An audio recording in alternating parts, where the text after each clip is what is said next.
You're listening to the Hazard Ground Podcast, with service members from across the military sharing their stories of combat and survival. And now, here's your host, Mark Zeno. Welcome into the Hazard Ground Podcast. As always, appreciate you guys joining the show every week. We also appreciate all the reviews and ratings that you guys have left on iTunes and all the other sites where we are, Google Play, Stitcher Radio, even on Spotify. Those reviews help get the word out about the podcast. We're trying to grow this thing as big as possible. The podcast has been doing great over the course of the first year, and we only hope to do bigger things, but we can't do that without you guys. So leaving those ratings and reviews help us out a lot. It gets the word out there about the podcast. Also, we hope to take this podcast into a video format coming up this year where you guys can interact with us while we're interviewing the guests and get your questions in. So all of these things are on the horizon for the Hazard Ground, and we can't do without you. So please keep up the support of the Hazard Ground. And as always, you can send us emails and let us know what you like and what you don't like about the show. This week's guest, an amazingly incredible story. He was a Marine Corps corporal. He was also a dog handler and deployed to Afghanistan where he was injured. And after his military career was over, get this, he became an underwear model and a soap opera actor. Amazing story. He is Chris Van Etten, and he joins us on the Hazard Ground Podcast. Chris, thanks for being here. Hey, appreciate it, Mark. Thanks for having me. Well, as I said, not many underwear models that I talk to, but beyond that, this is an incredible story that you have. It's unreal to see what you've accomplished in your post-military career. So with that, tell us how your military career got started. Well, my military career got started because basically I lived in a family of, military people. Both of my parents were Air Force, so I grew up around that type of scenario. My grandpa was in the Army. My grandpa was in the Navy, great-grandpa was in the Army, so it's kind of like the family business, if you will. All right, so what made you join? Was it just, did you ever have any ideas of not joining? Did you want to do something else?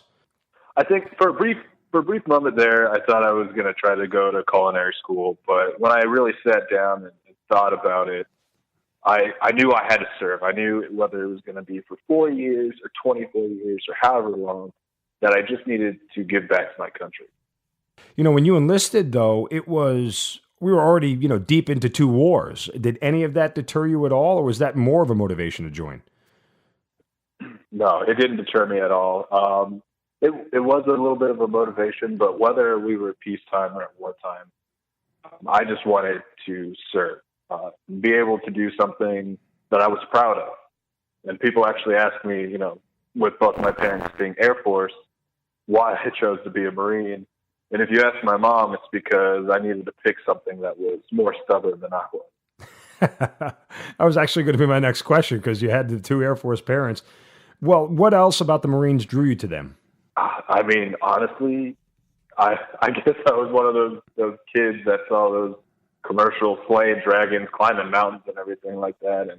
And not only that, but the camaraderie, that brotherhood that I had heard so much about, especially in the Marine Corps and in the infantry. Just something about being that tight-knit with people to where you can trust them with your life, and to go out there and do this badass stuff. Just, I don't know.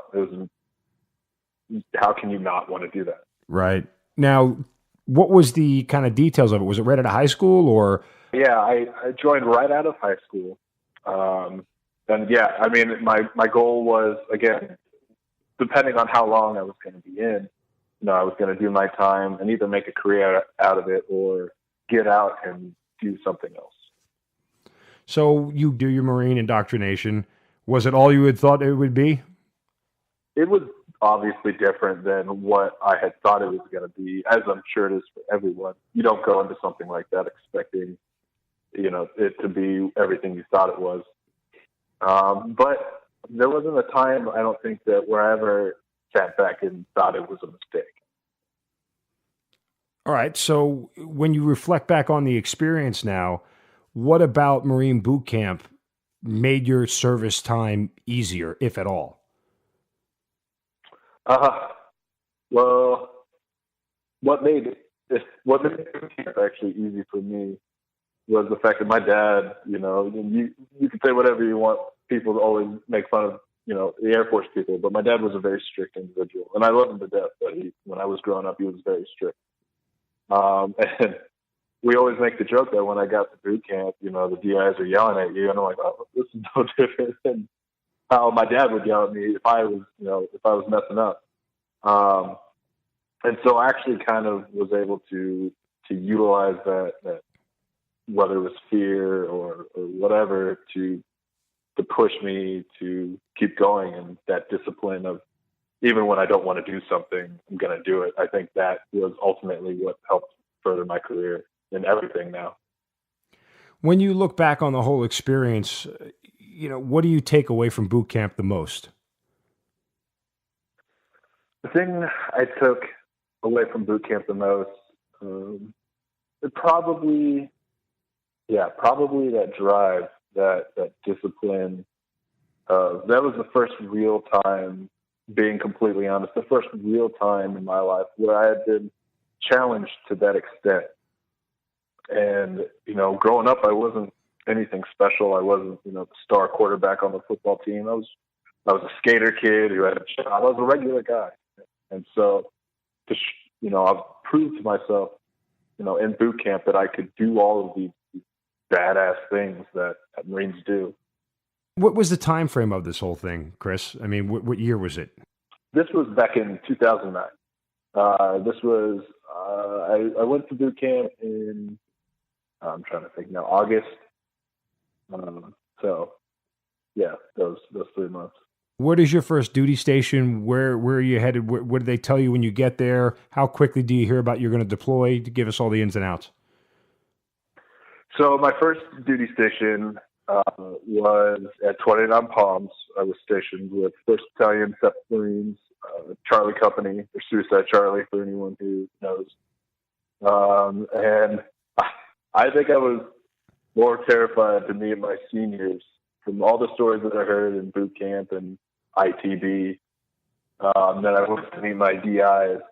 And yeah, I mean, you know, it wasn't nearly as dramatic as some people made it seem, but, you know, I was a boot and I got treated like a boot for a while. But, you know, I took everything in. I learned what I had to do. And when we deployed in, I want to say July of 2010, it was a MEU. It was on the 31st MEU. So not a combat deployment. My goal was by the time that deployment was over, I wanted to be in either a fire leader, the team leader, or the squad leader position, because I just wanted to lead Marines. All right, so that first deployment was a non-combat one. When do you get to your next deployment, and is that a combat one?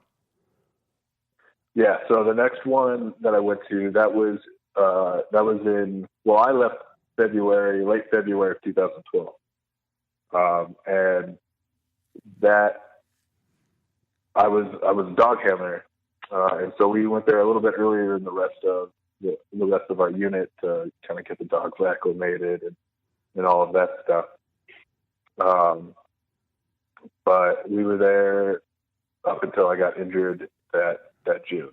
Now, how did the dog handler position come out? Like, is that something you wanted to do or you were chosen for it? Because it's not exactly a common job.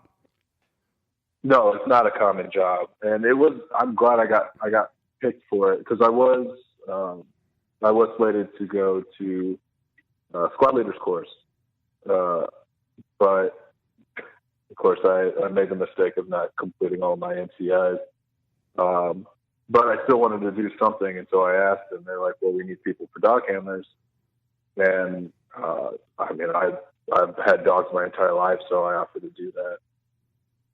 Now, and that was just a by chance, by luck thing. I mean, they were just looking for people, and you happened to be at the right place, at the right time. Yeah, they were looking for people. They were looking for people to go. You know, it's not a glorified job. But it was a fun job, and looking back, I'm glad I actually got to keep my dog. Her name is Harley, and after I got injured, they were able to retire her, and now she's my service dog. And / pet / best friend. Yeah, well, don't spill all the beans yet. So we'll get to Harley because All right. it's a big part of your story and one of the kind of nice anecdotes. I don't want to spoil too much for our listeners, but okay. So you end up. Do you have to go to school to be a dog trainer? How much time did that take? Yeah. So yeah, you have to go to school for it's only like a month and a half, and it's really just so that you can train with the dog on how it should react and listen to your commands, not just commands from anyone. And so it's a school, but it's also a time to bond with the dog and get to understand how it works and for it to understand how you work. And just want to make sure and clarify for everybody who's listening, these are all bomb sniffing dogs, correct? I mean, that's what their main purpose was? Yeah, so we used labs, and I know a lot of other people, they expect, the German Shepherds and the Malinois, but the reason why we used labs was because they aren't as aggressive, and the last thing you want while you're on a patrol through a village is for the dog to get aggressive on someone. Right. And so we used labs because, their noses are, anybody who's ever had a lab knows that their noses are the best. They can smell anything and everything. And they're just fun dogs, and they're hardworking dogs. The one thing that I tell people too, though, is these dogs don't understand what they're doing. It's like trying to explain it to a child. They work in this. If I do this, then this. They don't realize, hey, I'm potentially, I'm sniffing bombs so that people don't get blown up. Their thing is, hey, if I smell this smell and do this thing that I was taught to do, then I'll get rewarded for it. And so keeping that in mind, it was a little hard at first, but since I've been with dogs my whole life, it was kind of easy to get into that rhythm. And the reward is simply a Scooby snack, correct? Actually, the reward is anybody that sees those little red Kongs. They look like a little red snowman. Yeah, that's all they want. Really? Because you don't want to reward them with food, because then the only time they'd be able to eat is if they did something good. So you have to find something that they're not physically dependent on, that they would still be driven enough to work for. And so these Kongs were their reward for doing their job. That's interesting, because I would have settled for a Scooby snack. I mean, I always think of my stomach, so that's just me. It would have been a nice little comfort to have a hamburger or something. Okay, yeah, so... Oh, yeah, me too. You get in country. You're in Afghanistan. What is the mission of the unit that you're working with and supporting? And kind of give us the details of the entire, surroundings of where you are and exactly what you have to do. Yeah, okay. So we were in Singing, and basically our job was to, what everybody down in that area was doing. We were stationed around Fob Nole, and the PB surrounding that area.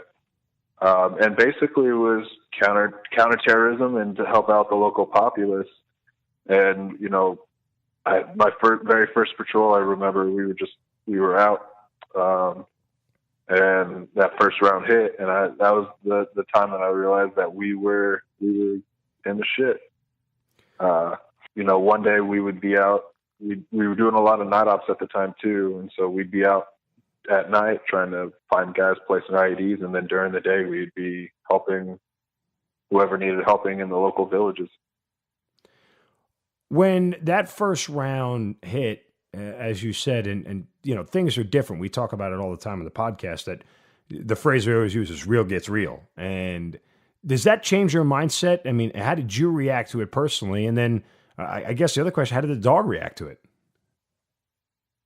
Oh, the dog didn't understand what was going on. Oh, okay. They heard the pop, and Harley got all excited. She thought, and they do train them around gunfire, but again, the dogs don't know what gunfire is. They don't realize that little piece of metal could kill them. So they're just like all excited about what's going on. But for me, I was just like, oh, here we go. Like, it's game time. But, that was the beginning of the deployment. Things were kind of slow. And so we'd get pop shots here and there. It wasn't until right around the time I got injured that things started picking up. Let me ask you, this just popped into my head. I mean, we're trained as soldiers, you trained as Marines, you take care of the person next to you. And when gunfire happens, my first thought was, where are my people? Where are my guys? You know, is everybody okay? The instinct to protect yourself over an animal is probably a lot easier than it is to protect yourself over your battle buddy. How much of that played into your mind when rounds are going off that you had to protect the dog, or are you told not to protect the dog and just take care of yourself and your other Marines? Like, what's the thought process? So we're told, so anybody that works with the dogs could tell you that they actually have this thing where the dog is always a rank above you. Really? Yeah. That's one, so you don't beat the dog, but two, so you kind of see it as another member of your squad, and to treat it just like any other member of your squad. I mean, if that dog gets injured, gets shot or gets blown up doing its job, you have to call in a healer, Casevac, to get that dog out of there and get it treated. Well, now, see, hold on. Let me cut you. Let me just ask, because to me, like, I'm sitting there and I'm thinking, if my buddy gets shot, I'm in a state of panic, and I don't mean to sound callous, but if the dog is much more replaceable to the average person. I don't want me to sound like I'm being callous but you get what I'm saying. Like, I can't replace another Marine as easy as I can replace a training dog. Does that make sense? Yeah, and you're right. I mean, at the end of the day, they also teach us that these dogs are tools, and they are meant. And it's hard because you do develop this deep bond with this dog, and to try to keep reminding yourself, this is a tool that the Marine Corps has bought and trained to do a job. If it came down to a dog or one of my Marines, obviously the Marine would take top priority. But if I have a chance to save that dog, I mean, I'm going to do everything I can to save that dog as well, as long as it doesn't endanger anybody else's life. Were you ever in that situation where you had to do something to protect the dog? Well, when we got shot, I would get the dog as close as I could to me, and I would have it sit right next to me and lay down and in cover, and I would try to guard it. If we had to get up and move and do anything, that dog is right there by my side. You do what you can, obviously, without endangering your life or anybody else's. And for those listening, the part of the reason I ask is, if you're not familiar, dogs in Arab countries they're not loved the way they are in America. The stray dogs, at least in my experience in Iraq, were shot. They were just killed because they were nothing but a nuisance. Now, to us in America, that seems foreign and crazy, but in Arab countries, they don't value a dog the way we do. So, I mean, to me, it almost seems easy that sometimes dogs would be more of a target than people would be. Yeah, well, and at the same time, the opposition, the Taliban and all them, they know what these dogs are out there for. And they know what they're capable of. And so there has been a few times where there was a couple shots towards the dog. And you have to grab the dog and try to get it in there. I mean, luckily they're small animals. At least Harley was a small dog, so it'd be a lot harder to shoot her than somebody else. But exactly what you said. They're not looked at. They're not revered like they are out here. All right, so let's bring it back. So you're starting to go on patrols. When is after the first time you come into contact, when is the first time something serious begins to happen? The first time I would say that something seriously began to happen was probably about a month and a half before I got injured. We were doing raids on a couple compounds, and just trying to clear out caches that we had heard about. And then about a week before I got injured, one of the convoys close to us was taking a lot of heat, rolling over IEDs, getting stuck in ditches, getting ambushed. And so we went out there to provide some covering fire, and that was a pretty hairy day. Luckily, nobody in our squad got injured, but it was a crazy day. Were the dogs able to sense when bad stuff was going on? Or I know you said that they don't really have a concept of gunfire, but animals have that instinct that, kind of just lets them know that bad things are going on, no? They have an understanding when bad things have happened. Like I said, when Harley, when she heard those pops, she didn't know that it was gunfire. But and we actually, during the security time, we didn't actually bring the dogs out all the time because there's a time for them and there's the time that they weren't needed. Like anytime we would go out at night, we would take them because of how loud the commands are. It's already hard enough to be stealthy with all that gear on. The last thing you want is for me blowing a whistle and yelling at Harley to go left or right when we're trying to set up an observation post. Before we get to your injury, were there times that you had to go out and the dogs actually did what they were trained to do? They found bombs and things of that nature. How often did that happen during your deployment? Fairly. It kind of depended. Like anything, the dogs operate under a certain set of conditions. The wind has to be right. And so if it's a windy day, the dogs are usually pretty good about it. If it's a stale day, there's not really anything blowing the wind in the direction that it needs to be, then yeah, the dogs have a hard time finding it. And not only that, but just like people do, they get tired. And so after like 45 minutes of walking around, they need to take a break. And just like everybody else, when they get tired, they don't work as hard. And they have to be driven, be motivated even more to do it.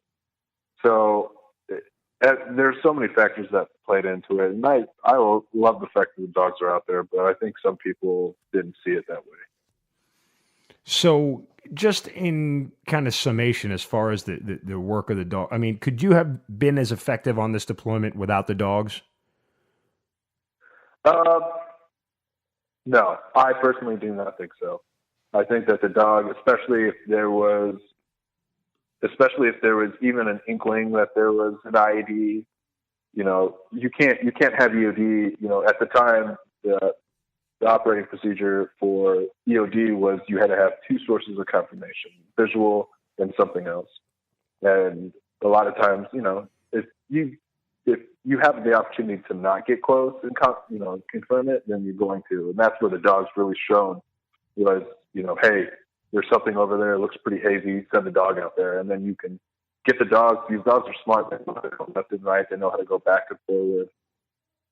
And you'll get that dog right on top of it. And I mean, I'll trust it. If the dog's smelling it and they're not confirming it, they're not laying down and pointing at it, then I would be pretty confident in saying that it's not an IED. Interesting. I'm actually more fascinated about this than I really thought until we started having this conversation. So I appreciate your perspective.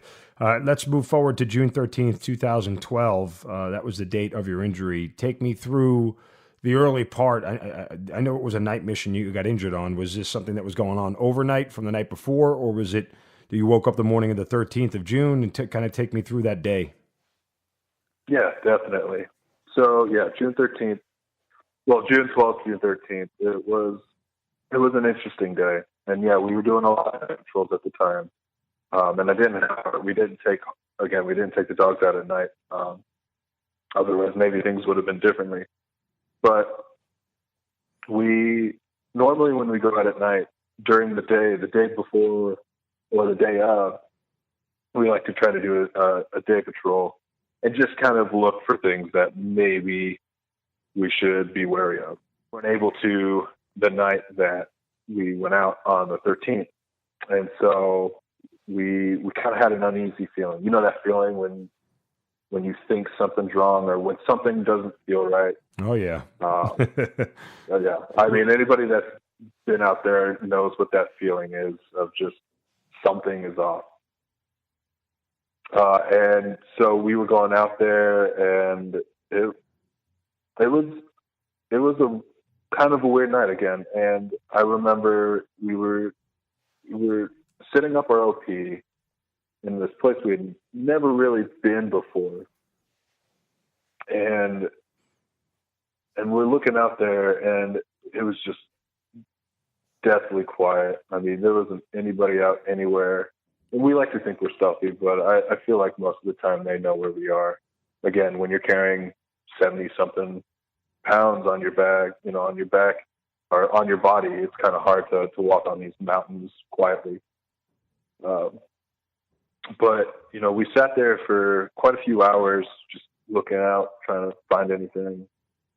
And we were actually getting everything ready we were packing everything up, getting it ready to go back to our fob when we heard the first IED go off. And as you know, when something like that happens, everybody's got a job. And so my team's job was to set up the LZ. And so we got that done pretty quick. We scanned it, found a good open space for it. And we were on standby providing security when I heard someone say, hey, we need an extra buddy over here, or an extra body. And so, I was the closest one, so I headed up that way, and they kind of filled me in on what happened and the injuries. And when I got over there, the corpsman was fixing up a guy. What were the extent of the injuries at that time, like the first IED? So for him, his injuries, he had both of his legs. They were both missing. And I couldn't really see because it was at night. And so we were trying to still kind of keep some sort of stealth. Well, not stealth, but, we didn't want lights shining all over the place.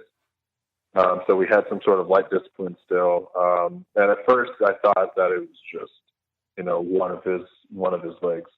And then as we were laying everything out to get him ready to pull in, that's when I realized that both of his legs were actually missing. But, I didn't stand there and stare. We had a job to do, and I wanted to get my buddy out of this kill zone and into a safe area. And so me and my buddy TJ, we were laying down our litter and trying to get it all flat and everything while the corpsman finished up. And as soon as we laid it flat, I crossed over it. I stepped over it to kind of get on the other side so we could get ready to pull him up. And I remember as I stepped on the litter, that's when the second IED went off. And yeah, I remember everything. I remember getting tossed up into the air. I remember flipping. I think it was only once, but it felt like I was just like getting tossed over and over again. And I landed back in the ditch, which I didn't know at the time, but I was carrying the what's it called? The Thor. I'm trying to remember what it is. The device to help, that keeps them from being able to trigger them with like remote controls. The jammers. Jammers, yeah, thank you. And those aren't really light. It was like 30, 40 pounds, and I remember when that came down, it slammed in the back of my head, like caught right in between my flak and my helmet. And like, yeah, it didn't feel too hot, and it actually kind of rocked my brain a little bit more than it had already been. And I got like a little bit of a temporary amnesia. I didn't even know what was going on around me. But once everything kind of came back, I was like, okay, I just stepped on a bomb. I need to get out of here. Like I need to check myself. It's amazing to me how some people can recall, because we've talked to dozens of people who have been in IED explosions, and some people can recall what happens with incredible accuracy, and others, it's just the bomb went off, and next thing I know, I woke up and I was in a hospital, I was in launch stool, or I was on a plane, or wherever. And so you remember everything. When you recognize that you just stepped on a bomb and you landed and the dust settles and your ears stop ringing for a split second and you said, okay, I just stepped on a bomb, what are you doing next? So the very next thing that I did after I realized that was I could feel that I was like half in the crater and half not. So the first thing I did was I got myself out. And I remember looking up at the sky And I remember looking up at all the stars and taking in that first real deep breath and tasting all the dirt and all the blood. And I remember thinking, okay, good. So I can breathe fine, which means that my breathing's not compromised. And at the time, it felt like my legs were still there. Like I couldn't move them, but have you ever been in an accident or something, but you didn't realize that you had gotten hurt, and then when you like look down at the cut or look down and see yourself bleeding, then it like starts hurting? Mm-hmm. That's exactly what happened. It was like they were there, and then when I looked down and realized they weren't there, then the pain hit. And I remember my first reaction, people expect you to like scream and typical movie Hollywood stuff. But everybody that I talked to, and even for me, it was like I looked down, I was just like, well, shit, like this is my life now. And when one of my best friends came up there and he was helping me out, I was like, dude, I'm so pissed because I'm not gonna be able to ride my bike when I get back. Just trying to keep the humor in it with all the adrenaline and everything. But you're leaving out one very important detail of this story, because I've learned this through this podcast. When people get blown up, the first thing all males wonder is about. Oh, yeah. Oh, I couldn't even. Yes, you're right. I am leaving out that detail. And yeah, I mean, my legs hurt, but my junk felt like it got kicked by a horse several times over. Like I couldn't even touch it. Did you physically try and look to make sure everything was intact down there first? I was just hoping by God's good graces that everything was intact. It was painful. I couldn't even like touch it, let alone try to like pull everything off. And luckily I was wearing those blast diapers. You wore those? Those compression. Yeah. We actually, not 2 days before that, had gotten a brand new set. Wow. The set that we had. Yeah, the Army couldn't have been better. The Army gave us this sort of, that soft like flak vest that went around your groin area. And nobody ever wore it because it just looked ridiculous, and no one ever really felt like this thing was going to protect my man parts from anything. Like literally. Well, if there's one thing people can learn from this podcast, I hope it's to wear your diaper, because it saves you money. All right. So everything is intact other than your legs at this point in time. But so when the pain sets in, what's going through your mind? Well, the first thing that goes through my mind is I need to stop the bleeding. So, I mean, I'm still out of it. I'm, adrenaline's kicking and everything. I'm trying to get the tourniquet out of my shoulder pocket. And after my explosion, it had actually knocked out our squad leader and had blasted one of the packs off the corpsman's, our doc's pack with the pain meds in it. So, oh wow. So when he got to me, he's like, "Hey man, I don't have anything to give you. You're just gonna have to toughen this out." And luckily the adrenaline's still going, so I have a little bit of pain tolerance there. But I just remember thinking, like I do not want to do this right now. I can only imagine how emotionally deflating that must have been.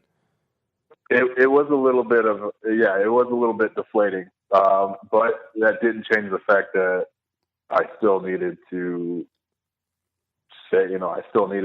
stop the bleeding. So with the help, actually, I mean, my corpsman Crowley, he was on top of it. He was able to get 5 tourniquets on me in a matter of like a minute and a half. Wow. And that's what it felt like to me. He was on it. Did you know what part of your legs were missing? Like, where was it? Above the knee, below the knee? Where was it? At the time, I thought that both of my legs were blown just above the ankle. Oh, really? And, okay. Yeah. And so I again, because it was night, I couldn't get a really good look at them. But with all the blood everywhere, it kind of had just looked at like it was just below the ankle, like I was going to be fine. It wasn't until I got to the hospital and realized that it was at least higher on my left side, much higher on my left side that I knew any different. But yeah, so back to that night when the quote unquote dust had settled, I remember looking over and I saw my squad leader, and like I said, he was decently close by when it went off, and he was still calling in the CASEVAC, calling in the 9 line over the ID that I just stepped on. And I remember looking over, and he had taken a good hit to his face, but he was still calling it in. I mean, talk about a more of a badass guy at the time. And that's when I looked down because I like moved my hand and I touched TJ. And I'm not going to go into too much detail about this, but I could tell that he was in a bad spot, and that he probably wasn't going to make it. But was he alive at that moment? Do you know, or you didn't know? Barely. He had a small pulse, but I mean, it's just one of those things. When you know, you know. Was he able to speak? Did you try to speak to him? His face wasn't. Yeah. Yeah. It's just. Yeah, he wasn't able to speak. What happened to the guy who was injured that you were getting the litter for? Was he nearby as well? He was actually nearby. These IEDs were not even 2 feet apart. Oh, wow. They were that close to each other. Well, I mean, the craters at least, they were touching each other. Okay. And we found out, well, at least the rest of my squad found out a few days later that there was actually another IED just below him. And so if anybody had stepped on that side of him, it would have set another one off. Oh my God. And, and that's one of the things they tell you, if there's one, there's two, if there's two, there's 20. But we had scanned these areas, and I mean, at this point in time, they're so good at making IEDs that you don't know when your detector's going off. You don't know if it's just gum in a tin, like a little bit of tin in the ground, or if it's an IED. And so we thought it was clear, and again, we had never been out there during the day, so we didn't see visually what we needed to look out for. So take me back real quick, Chris. So the tourniquets are on, and your best friend TJ is in bad shape, and you have no morphine. Emotionally, are you starting to lose it at this point? Are you still holding it together? Where are you mentally? I like to think that I was still holding it together. I'm one of those guys that when I'm in a lot of pain, I try to be comedic about it. So I was like trying to tell people jokes. Like I said, when one of my buddies came over and he was helping me out, I was like, dude, I'm pissed. It's like all I wanted to do was ride my bike when I get back.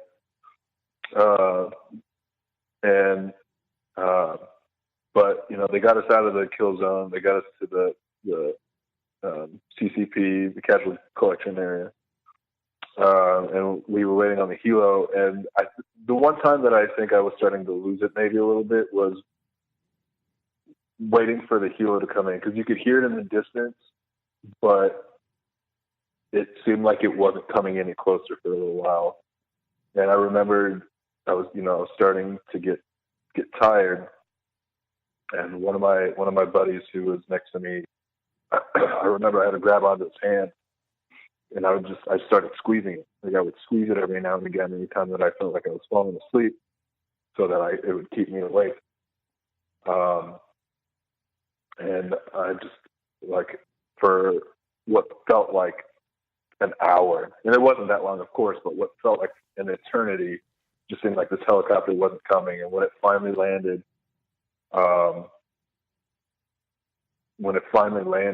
it was a liberating feeling. At least, knowing that I was at least on my way, hopefully to get taken care of. So they get you out of there. At some point in time, you're put to sleep, obviously, and you wake up and kind of, where are you when you wake up, and what's the time frame like, and who's around you? So yeah, actually, they did put me. I remember when they got me into the helo. They cut off all my clothes, and actually, this might be a little too vulgar, but at the time, part of my leg was actually still attached on my right side. And was there talk of saving it? No, okay. It was too far gone for that. Okay. But I remember my buddy had to kind of carry it so it wasn't just like dangling. Yeah. And I remember looking back on his face, and I couldn't imagine what was going through his mind. But they finally got us to the helo, and they took off all my clothes and everything, and they gave me the little morphine pop. And I mean, I tell you what, I had the weirdest trip ever. I don't remember it all. I do remember at one point in time, I felt like I was like a human pyramid, and not like a cheerleader pyramid, but like the pyramid of Giza of human bodies, and we were all painted gold and talking to each other. And I remember when they landed the helo, they took the pop out of my mouth so that they could ask me some questions. And when they put it back in, I was headed into the tent.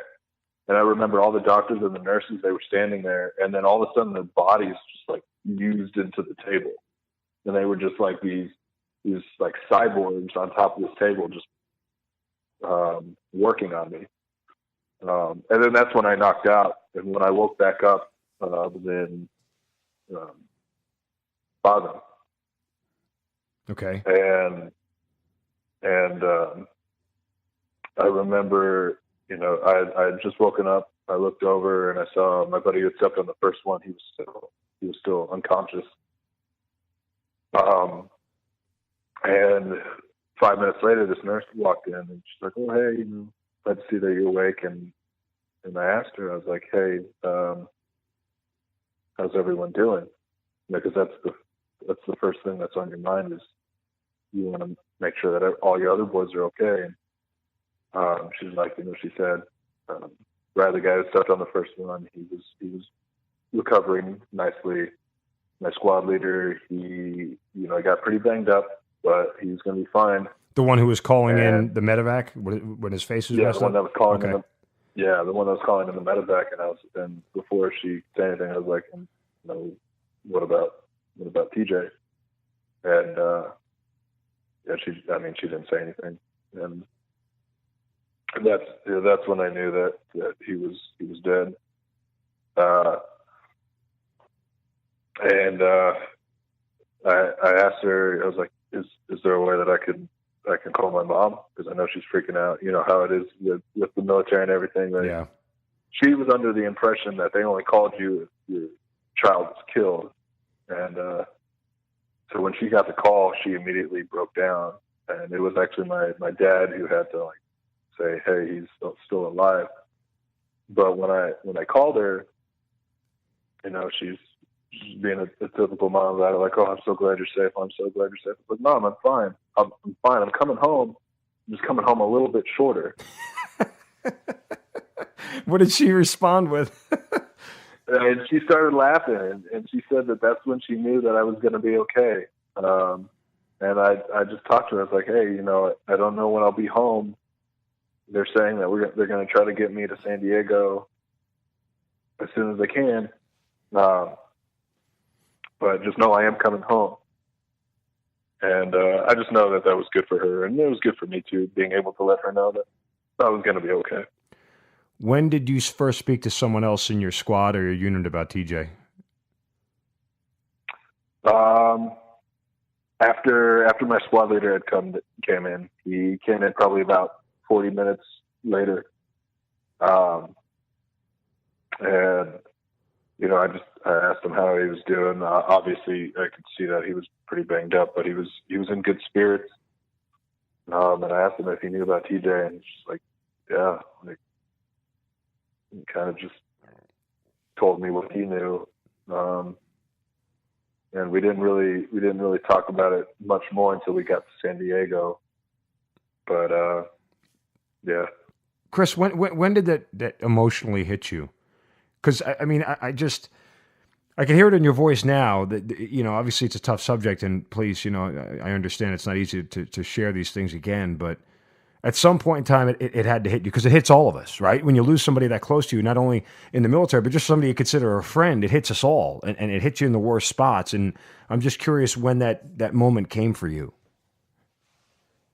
That's actually a great question, Mark, because a lot of people think it's immediately after everything goes down.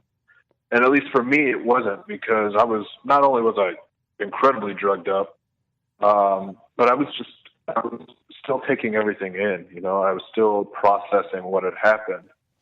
And it wasn't actually until about 3 or 4 months after my injury that I had really kind of realized how different my life was, and everything that had happened.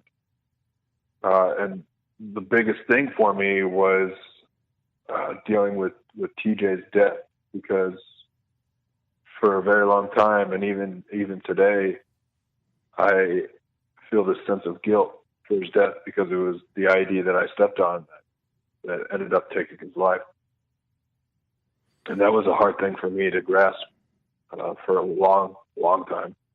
Yeah, I mean, listen, the guilt is a word that we use a lot here on the podcast.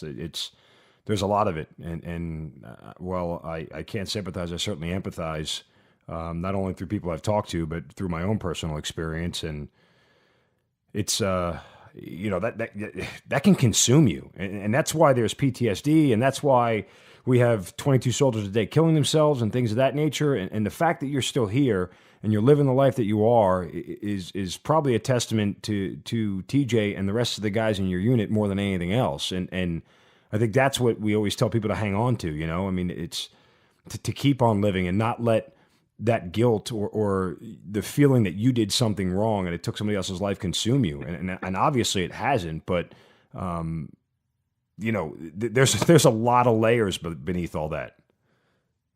Yeah, no, definitely. It's, you know, looking back now, it was difficult to cope with, and I'm glad at where I'm at now, and that I was able to kind of work my way out of those bad thoughts and those issues that I was having back then.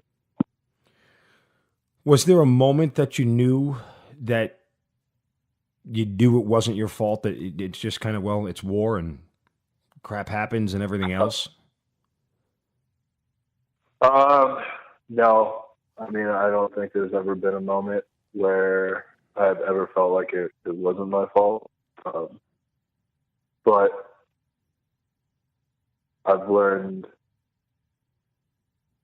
to accept the fact that he's gone, and no amount of wishing he wasn't and wishing things were different is going to change that. And if there was a life-changing moment, it was when I finally realized that if he was here, if he was able to talk to me right now, he would be pissed at the fact that I was feeling sorry about myself. And instead of wasting basically the second chance that I had got to live, that I needed to be taking advantage of it. Because, I mean, especially going through that, you realize just how fragile our lives are, and that they can be taken away from you at any second. And, you know, while you still have it, you need to be making the best of it. Well, you certainly have heeded those words and made the best of the second chance you were given everything else that has happened to you post your military career. I don't want to fast forward too far ahead, but kind of just take me through, you know, how you end up getting back to San Diego. Obviously, you get discharged from the Marine Corps, and kind of the time frame of all this. How quickly does this happen, and your recovery? Yeah, so the recovery process was pretty straightforward. Surprisingly, we were able to get from, you know, Afghanistan to San Diego in a little under a week, which is really fast. Normally they don't, but they made a special exception for us. And so I was able to get to San Diego within a week, see my family, see a couple of buddies of mine who weren't able to deploy. And I was out of the hospital and into recovery or into rehab and physical therapy after about a month. And the physical therapy and everything, that actually went really well. My goal was I wanted to be up and walking again by the time that my unit got back in October. And I was able to accomplish that. I was able to walk on my prosthetics. I was using the cane at the time, but in what is that? In 4 months, I think that's less than that, 3 months. All right, 3 months. Yeah, I mean, because by the time you got back, it was July. Yeah, but I wanted to be there, and I knew not only would it, be good for all those guys to see, but it'd be motivating. It was motivating for me to see these guys, my brothers, come back and be able to see them and talk to them and everything like that. And from there on out, my goal was to get out of the hospital, and I got out of the hospital after about a little under a year of physical therapy. Actually, that's kind of where the real struggle began, because I didn't have a purpose anymore. So I was just kind of in limbo, not knowing what to do with myself. We again, another discussion that comes up a lot. There's two wars, right? There's the one that you fight, and then there's the aftermath. There's the second war you fight, and sometimes the second war is harder to fight than the first one. And that second war, again, it was what people succumb to. There's all that. Let me ask you, how quickly do you get reunited with Harley, your dog? Oh, man. I was able to, through some very lucky people, I was able to get back with her, or she was able to come back to me within 6 months. It was 6 months of, can't remember the exact time, but within 6 months of me being injured. And it was detrimental in my recovery and just keeping my head above water for a long time. I was going to say, how much did she help you in your recovery? Do you think if you didn't have her, you'd still be struggling with a lot of things? I think I would have taken a lot of darker turns. She was a responsibility to me, and not in the negative sense, but I had this creature, this beautiful creature who was relying on me to be there for her. And, I didn't want to let her down. And even at the darkest of times, I would just look over and she would know that I was hurting, and she would be there right next to me, being there for me, just sitting there. It's amazing. The healing power, again, all dog owners obviously can relate, but the fact that the dog and Harley was able to help increase your quality of life, I think is super special. And that it's aided in you getting to where you are today. It speaks volumes to the relationship that you fostered with her, not only in combat but out of combat. So you get out of the hospital, and when do you start modeling and getting on TV? How does this come about? Well, there was a lot of downs before that became those ups. Like I was saying before, after I got out of the hospital, I didn't have a purpose. There wasn't anything I was working towards anymore, and so I floated there for a long time. And it was coming up on the 1 year anniversary of everything, and the nightmares were coming back, and that guilt had come back twofold. And I had recently just ended a fairly serious relationship. And so all these things kind of just really sunk me down to a dark level. And I was really depressed for quite a few months, almost a year. And I got into working out. I was just trying to find anything that would preoccupy my time and just keep myself from thinking about everything. So I started going to the gym, working out. Eventually it helping me mentally. And finally, well, not finally, but eventually one day I was finishing up a workout, and this older lady came in, and we didn't say anything to each other. You know, I was getting ready to leave. She was, you know, on the elliptical, and I didn't think anything of it. Went about my day, and a friend of mine sent me a message on Facebook with a screenshot saying, "Hey, I think my friend John is talking about you." And sure enough, it was the same lady at the gym. And she's like, you know, I'm sitting here, I'm at the gym, I've had a bad day. And I look over and I see this amputee veteran. And, you know, couldn't be more than at the time I was 21, well, I guess I was 22 at the time. And, you know, she's like, couldn't be more than 23, 24. And he's out here working out. And it just made me realize that maybe my day wasn't as bad as I thought it was. And that was my iconic light bulb. That was, you know, I have this gift that I'm wasting. I have this potential to motivate people, and I need to do something with it. And so that's where my drive towards finding something greater began. Well, and the other gift, I guess, is being dashingly good looking and looking good in men's underwear. Thank you. I mean,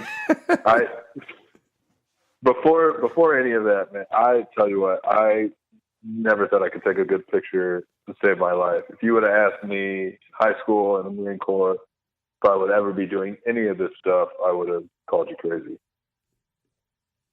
Well, so how does the whole thing come about then?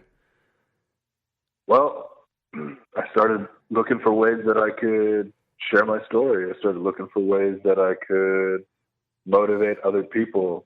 And, you know, I was really into fitness at the time. So I thought, you know, I could get into the whole fitness scene. But then an opportunity to model came about. This guy was looking for injured veterans, and I wanted to be one of the models. And so I contacted the photographer. He set something up when I would be back out in California, because then I moved back to the Midwest with my folks for a little bit, and then it was too toxic of a place, so I moved back to San Diego, and linked up with this photographer, and we shot, and it became a really big hit. And then I started using that to do public speaking, more fitness stuff, more modeling, and then that's when I was able to get in touch with Jockey, and then do the Show 'em What's Underneath campaign last year. Well, I guess 2 years now, technically. And then on to General Hospital. Yeah, so you were Chet Driscoll on the soap opera General Hospital. Was this like a big speaking party, or were you just standing there looking handsome? It was actually a fairly big speaking part. They eased me into it the first couple days. You know, not surprisingly, I play an injured veteran. But you know, he's a guy that's going through something that's familiar with a lot of veterans, and that's an addiction to drugs and alcohol. Mm-hmm. Suffering with PTSD and his injuries. And so, yeah, the first couple of days they eased me into it, and you know, from what it sounds like, I'll be back on here shortly. I have a surgery coming up, so I'm going to have to take some time off of that. But you know, when I get back into it, I want to do some really good things with Chet, and just raise some awareness for veterans. That's amazing. Let me ask you, in doing all this kind of stuff that's so cool, because like, you know, all the injured veterans, they're always giving back. Like even me, I'm not like an injured veteran, but you know, my goal is the same as yours. Let's give back. Let's help out other vets. When you come around other soap opera TV stars and you're around other models and everything else, do you find that they treat you differently because you're an injured vet? I mean, do you feel like they look at you differently? I do. It's not in a bad way. I was going to say, is that a bad way or a good way? No, I think the one thing is I don't want anyone to think that I'm only doing this, you know, for the fame or whatever, and I'm not trying to use my injury to my advantage and do anything like that. But I have been given this opportunity, and I want people to see the skill behind it. And I want to be able to use whatever attention that comes my way. I want to use it to, again, raise awareness. I want to give back, whether it's, again, by raising awareness or by giving to charities and working with charities. That's the ultimate goal. When you look back on all the experience together, I mean, look, you wouldn't be doing this stuff if you didn't have your situation. Is it as simple to say that you'd trade it all to have both your legs back? I would trade it all to have TJ back. But when it comes to having my legs, I'm grateful for what I've been given. Yeah, there are definitely days where I wish I could just walk up a flight of stairs without feeling like I hiked up a mountain, or to go up a hill without worrying about, falling back and biffing it. But, I've met some awesome people, and I've been able to do some awesome things. I met my wife. I probably would have never met my wife had it not been for my injury. I would probably be a very angry person still, because I was a very angry person when I was in the Marine Corps. And I was a guy that took advantage of life. And I would have never changed my ways had I not been given a reason to. How did you end up meeting your wife, if you don't mind me asking? So she actually, I do some work with some charities in St. Louis. And one year they were throwing a gala, and I was going to it. So I went home, and one of the gyms close to my parents' house that I work out at, she was a personal trainer there. And we got to talk. She actually approached me, which I found incredibly attractive. And like a girl that knows what she wants. And so we just started talking, and, we did the long distance thing for a while, but I was never worried, because when you trust someone and you know someone, you don't have anything to be worried about. And, I told her, I was like, hey, I can't move back to the Midwest, but if you see yourself coming out to San Diego, then let's do this thing. And eventually she moved out here, and we ended up getting married, and it's been an awesome time together. Chris, for the record, you make it very easy on women to know what they want when you're an underwear model and a soap opera star. Just for the record, I'd like to put that out there. It doesn't make it very difficult on them, but no, congratulations. In all seriousness, congratulations. Thank you.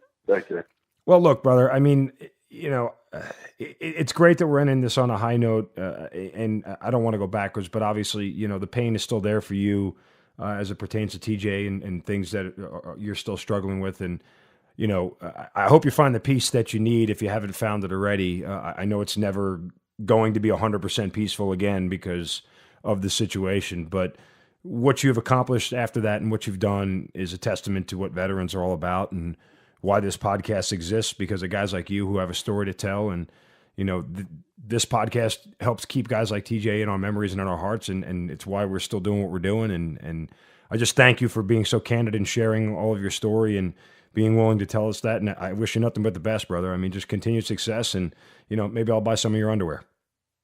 All right. Well, I appreciate it. No, thank you. It's been an honor. And if I can just leave off saying one more thing. Sure. It's for a lot of these guys who are suffering, you kind of think that it's the end of the world.